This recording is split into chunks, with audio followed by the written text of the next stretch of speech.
Isn't that a lovely solo? Beautiful. Nobody writes like Mahler, that's for sure.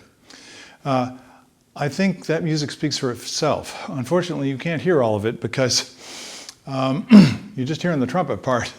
And in this case, the trumpet is the soloist, and that's not usually the case in the orchestra, but occasionally we have a wonderful opportunity like that.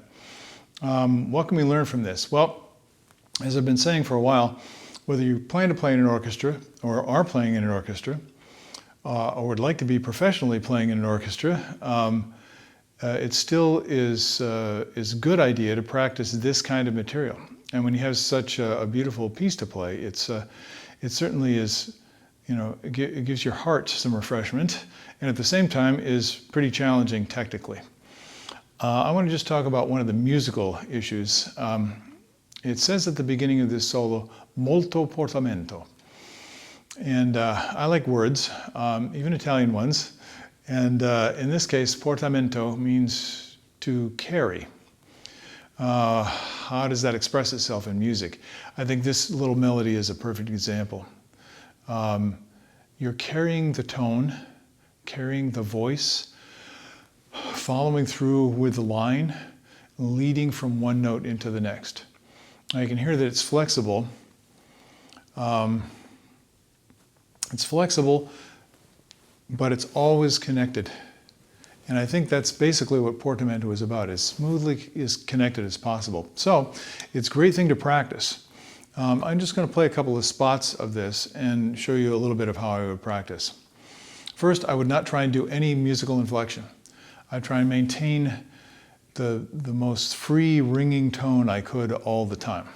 I haven't prepared to do this, but I often practice this, so hopefully it'll be a good example for you.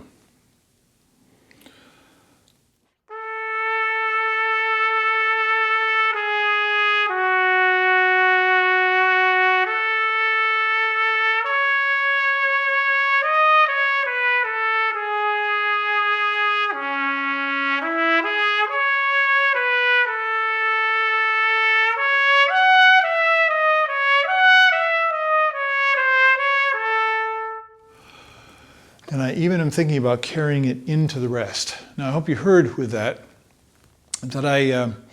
I'm playing pretty flat. There's no inflection. I'm playing it at a comfortable dynamic level. That's the place to start. And it makes it so much easier, which is great because then you can have a little bit of enjoyment and success with it instead of getting so nitpicky like many of we orchestral players do, for sure. I'll go ahead with it and play a little bit more.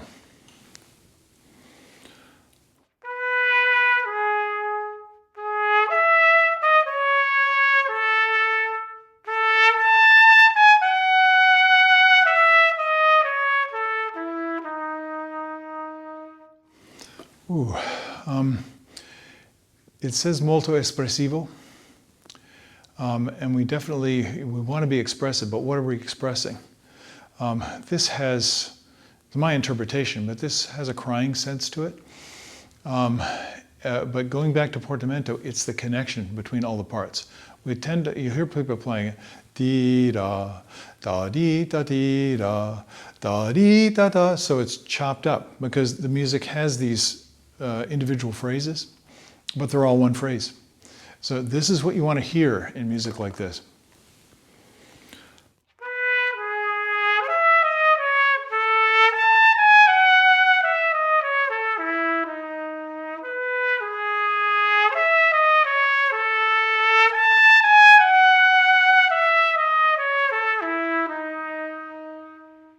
You see what I'm talking about? That's one idea. And most trumpet players don't play it like that. We need to play a little bit more like string players. Many string players are trained to be soloists. They might end up playing in the orchestra and have a good job and be grateful for it, but what they really like doing is playing solos in chamber music because there's so much great music written for strings, especially for violin. So we need to try and emulate that. And I'll just leave you with that because I think if you just use your ears and practice it and listen to good examples, you're going to get a tremendous advantage in your playing, and it will affect all the other things in your playing. No matter what kind of music you're performing, There's always a line, there's always a direction, there's always a connection between it. This is just a really good example of that. Okay, I think you should go practice now. I know I'm going to. And I will see you later on. Thanks for listening. Bye-bye.